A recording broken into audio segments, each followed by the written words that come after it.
Good morning guys, Teacher A here and welcome to Gurong Pinoy sa Amerika. So for today, ang lesson natin ay continuation lang ng operations on radicals, learning task 2B, wherein ang focus natin ay multiplication and division. So yung unang video ko, yung numbers 1 through 6, they are about addition and subtraction.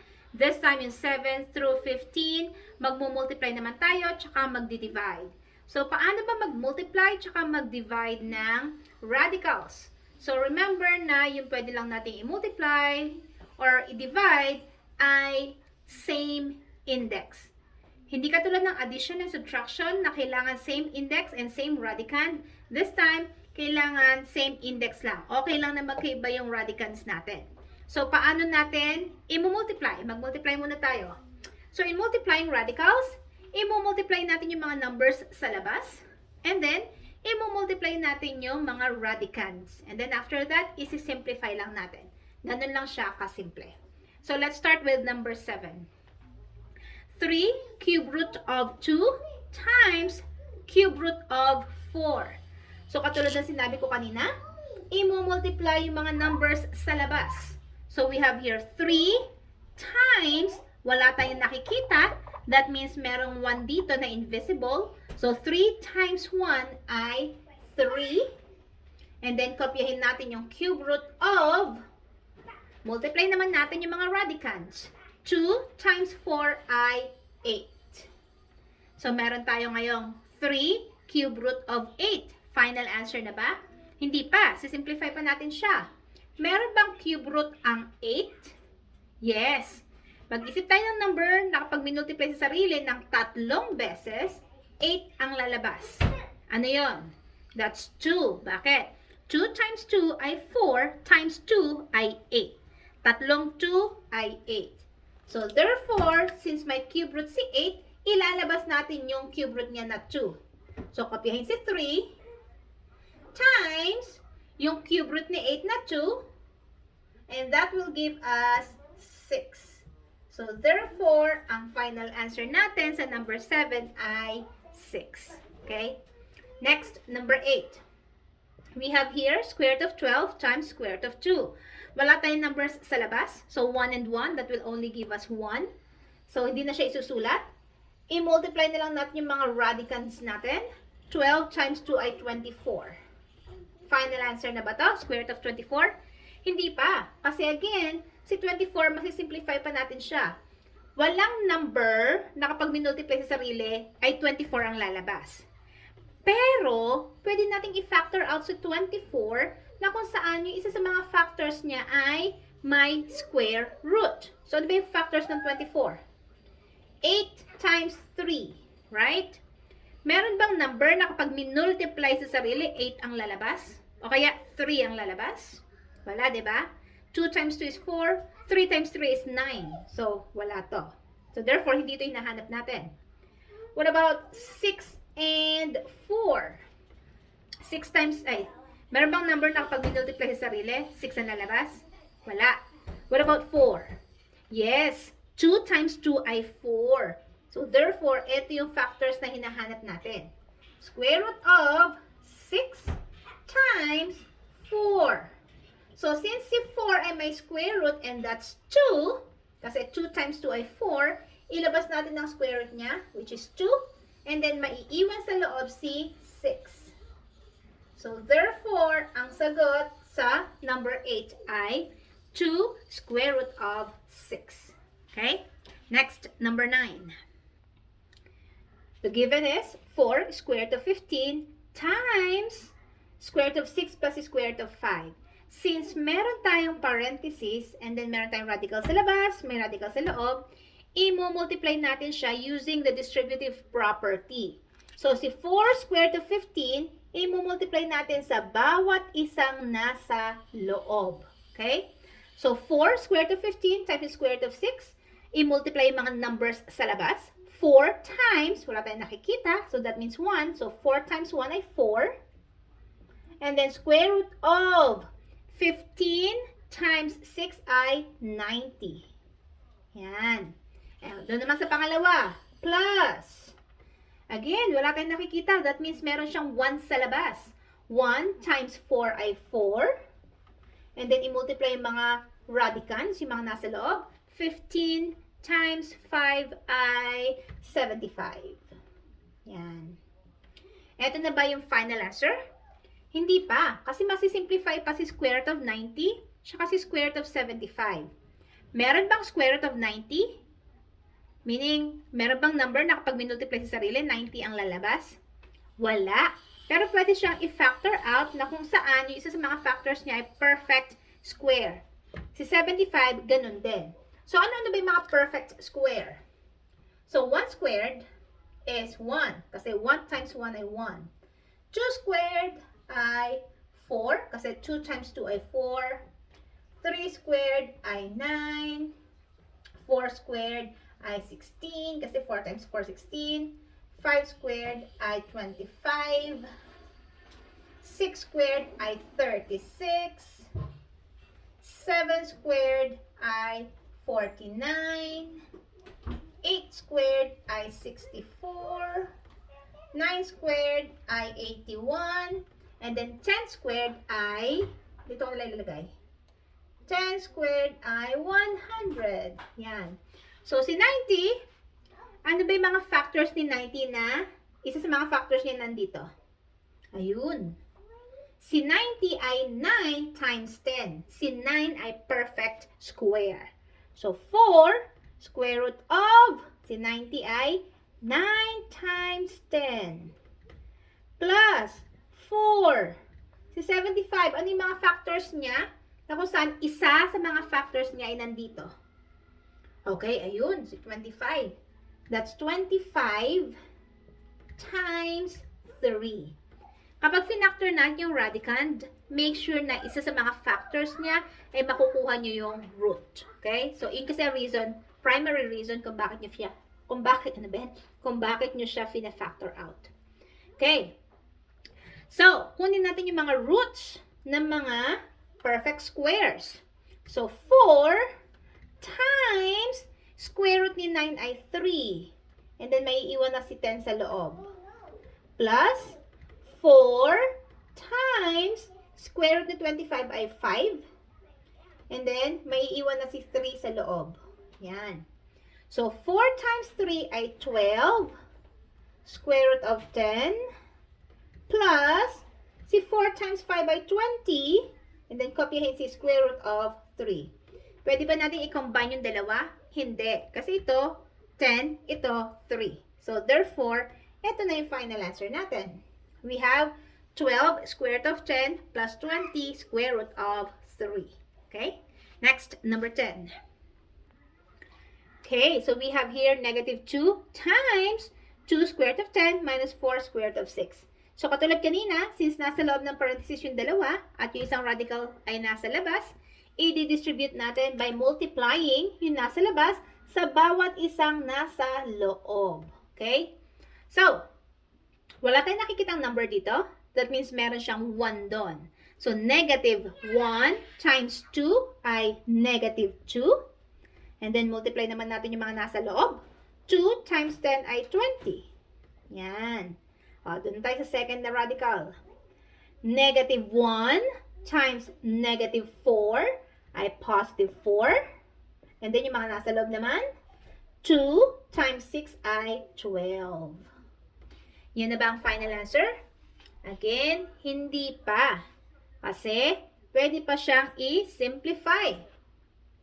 So, we have here, si 20, pwede siyang i-factor out, at saka si 12, na yung isa sa mga factors nila ay perfect square. Nandito. Okay? So, we have here, negative 2, square root of, si 20, ano yung mga factors ni 20? That's 4 times 5. So, 4 times 5. And then, si 12, ganun din. Plus 4. Factor out natin si 12. Ano mga factors ni 12? 4 times 3. Okay? Next, ilabas natin yung mga square root ng mga perfect squares natin. I-multiply sa mga numbers na nasa labas. So, we have here negative 2 times, Ano square root ni 4? That's 2. Kasi 2 times 2 ay 4. And then, maiiwan si 5 sa loob. Then, plus 4 times square root ni 4 ay 2. And then, maiiwan si square root of 3 sa loob. Si 3 sa loob. Next, isolve natin itong mga to. Mami nang multiply sa labas. Negative 2 times 2 ay negative 4. Kopyahin si square root of 5. And then, 4 plus 2 ay 4 times 2 ay 8. Square root of 3. Ito na bang final answer natin? Yes, kasi hindi na sila pwedeng pagsamahin. So, therefore, ibabox ko na siya. Ang sagot sa number 10 ay negative 4 square root of 5 plus 8 square root of 3. Okay? Madali lang, diba? Next, number 11. Okay. So, 11 hanggang 15, mga division na sila. So, most of the time, nire-rationalize natin kapag nagdi-divide tayo, lalo na kapag ang denominator natin ay radical. Okay? Again, hindi sa lahat ng pagkakataon, tulad ng number 11, wherein hindi natin siya i-rationalize. So, ang given natin ay square root of 16 over 25. So, paano natin isosolve to? Ano bang square root of 16? Square root of 16 ay 4. Kasi 4 times 4 ay 16. So, sulat natin si 4 over, kopyahin natin si 25 kasi wala naman siyang radical sign. Ito na ba yung final answer? Yes. Kasi hindi na siya madi-divide. Hindi na siya masisimplify. Yan ay final answer. 4 over 25. Okay? Next, number 12. Square root of 2 over 5 square root of 8. So, ito na yung sinasabi ko. Since meron tayong radical sign sa ilalim, kailangan siyang maalis by rationalizing the denominator. Paano ba yon? Kailangan ang ating radicand sa ilalim, makukuha natin yung root niya. Since square root to, so therefore, yung ilalim, yung radicand natin, kailangan si 8 maging perfect square. So, saan ba yun? Ano ba yung mga perfect squares? Ito. Kailangan maging, paano siya magiging 9? Hindi naman pwede, di ba? Pwede ba siyang gawing 16? Yes, by multiplying it by 2. So, therefore, i-rationalize natin by multiplying both by square root of 2. Bakit? Ulitin ko. Para yung ilalim natin ay maging perfect square. So, square root of 8 times square root of 2 ay, meron tayong 5 sa labas. Kopyahin si 5. Square root of 16. At si 16 ay perfect square. Okay? So, kung muna nasa taas. Square root of 2 times square root of 2 ay square root of 4. Yan. So, simplify na natin. Meron bang square root ng 4? Yes, that's 2. 2 times 2 ay 4. Over 5 times, anong square root ng 16? That's 4. Yan. So, dito. So, 2 over 5 times 4 ay 20. Marireduce ba sa lowest term ng 2 over 20? Yes, kasi pwede silang i-divide by 2. So, 2 divided by 2 ay 1 over 20 divided by 2 ay 10.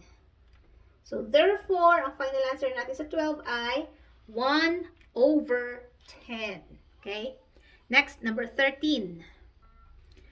Okay, ang given natin ay 3 cube root of 2 over cube root of 3.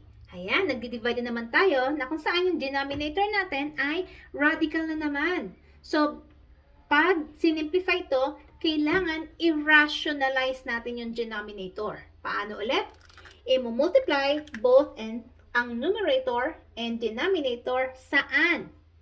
Sa kung anong pwede para makuha ang root ng nasa ilalim. Since tayo ay, ang given natin ay cube root, kailangan maging perfect cube ang denominator. Ano ba yung mga perfect cube? So, we have ang 1 cube, ibig sabihin yan, 1 times 1 times 1 ay 1. Ang 2 cube, 2 times 2 ay 4 times 2 ay 8. Ang 3 cubed, 3 times 3 ay 9, times 3 ay 27. Ang 4 cubed, 4 times 4 ay 16, times 4 ay 64. Ang 5 cubed, 5 times 5 ay 25, times 5 ay 125. And so on and so forth. Okay? So, dito muna tayo. So, si 3, para maging isa sa mga to, ayun, pwede siya sa 27. So, saan natin i-multiply si 3 para maging 27? Kasi si 27 ay perfect cube.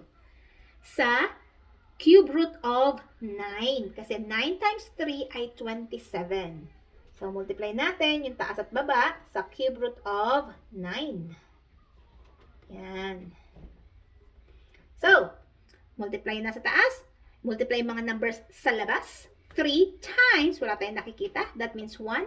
So, 3 times 1 ay 3. And then, cube root of, i-multiply yung nasa loob. 2 times 9 ay 18. Over 3 times 9 ay 27. Yan. Next step, kunin natin ang cube root ng 27. Ano ba yung cube root ng 27? That's 3. Okay? So, habang sinusulat ko yung nasa taas, solve natin yung nasa baba, over 3. Yan. May maka-cancel out ba? Yes. 3 sa taas, 3 sa baba, pwedeng i-cancel. Ano na lang natira?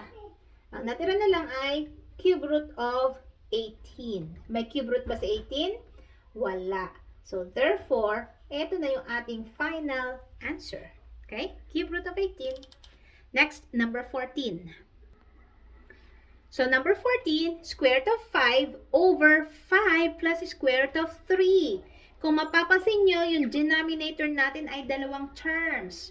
So, kapag ganito yung case, kapag ni-rationalize natin, i-multiply natin siya sa conjugate ng nasa ilalim. Ano ulit yung conjugate?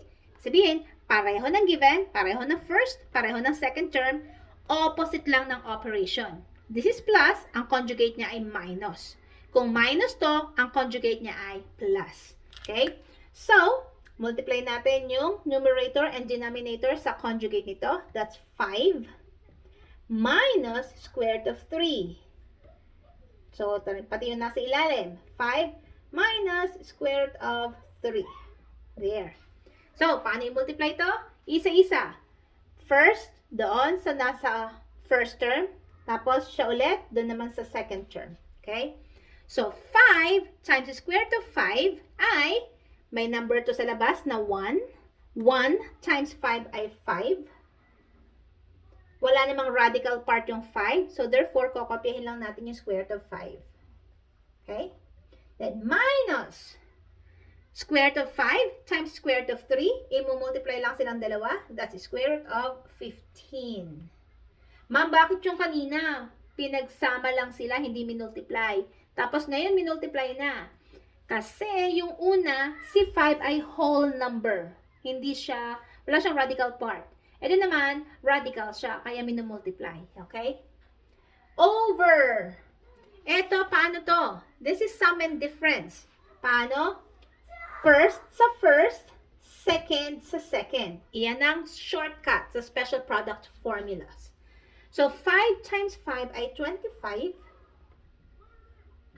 And then, positive square root of 3 times negative square root of 3 ay negative square root of 9.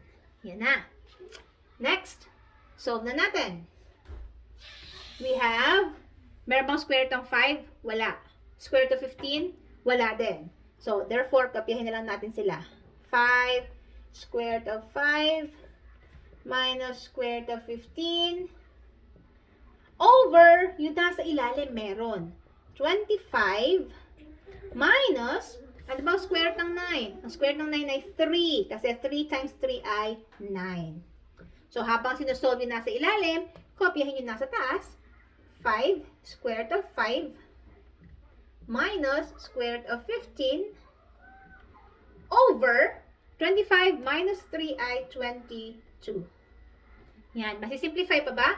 Hindi na. So, therefore, ito na yung final answer natin. We have 5 square root of 5 minus square root of 15 over 22. Okay? Let's move on sa ating last number. So, ang last na given ay 3 minus 4th root of 5x squared over 4th root of 3x cubed. So, again, i-rationalize natin to para ma-divide natin siya, ma-simplify. By multiplying both yung taas at baba doon sa pwedeng kuhanan ng 4th root yung radicand. So, paano yun? So, times, ayaw. Yan. 4th root of. So, meron na tayong isang 3. Para makuha yung 4th root, kailangan pa nating magkaroon ng tatlo pang 3 para makuha natin yung 4th root niya. So, 3 cube. Bakit? Kasi 3 times 3 cube ay magiging 3 to the 4th. Makukuha na natin yung 4th root niya kasi makakancel out yun. Okay? So, what about yung x? Ilang x pa ang kailangan natin para makuha yung 4th root? May tatlo na tayo dito. Ilan na lang ang kailangan natin? Kailangan na lang natin ng isang x. Okay? Bakit? Bakit ulit? Kasi, 4th root of x. May tatlo na rito, dagdagan ng isa, magiging 4 na sila. Maka-cancel out yon, makukuha natin yung 4th root which is x. Parang ito, na-cancel out yung exponent tsaka yung index. Therefore, ang root natin ay 3. Okay? So, multiply yung taas at baba sa 4th root of 3 cube x. Ay, sabi ko 3 cube eh.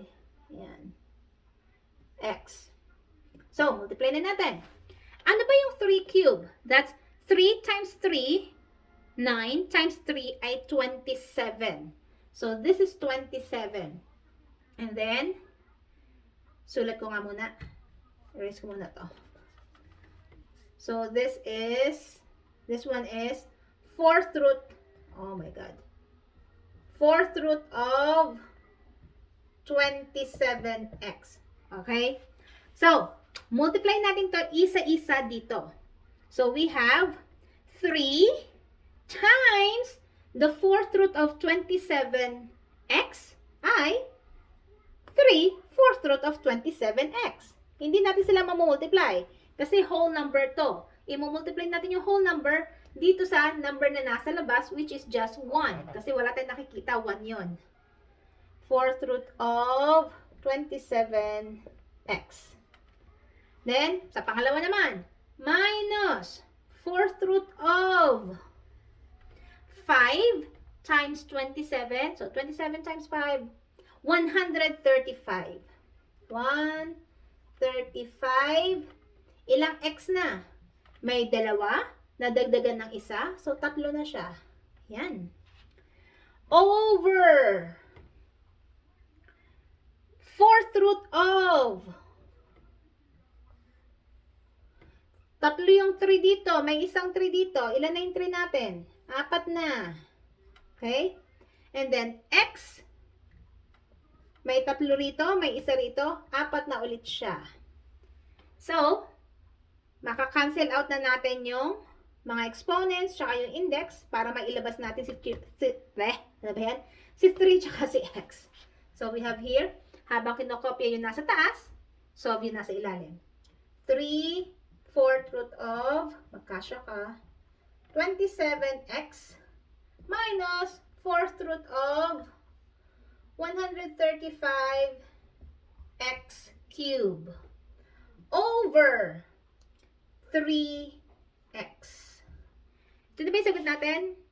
Oh yes, kasi hindi na natin makukuha yung 4th root ni 27, pati yung 4th root ni 135. Tapos wala naman tayong makakancel out. So, eto na pala yung ating sagot. Yan. So, we have 3 4th root of 27x minus 4th root of 135x cubed over 3x. Okay? So, kung natuto kayo sa ating lesson for today about multiplication and division of radicals, kindly give me a like para share to ni YouTube sa iba. And if ever you are not yet a member of my community, I am inviting you to please subscribe kay Teacher A, Guro Pinay sa Amerika, Paki-like na rin ang aking FB page with the same name, Gurong Pinoy sa Amerika by Teacher A. So that's it. See you on my next video. Paalam!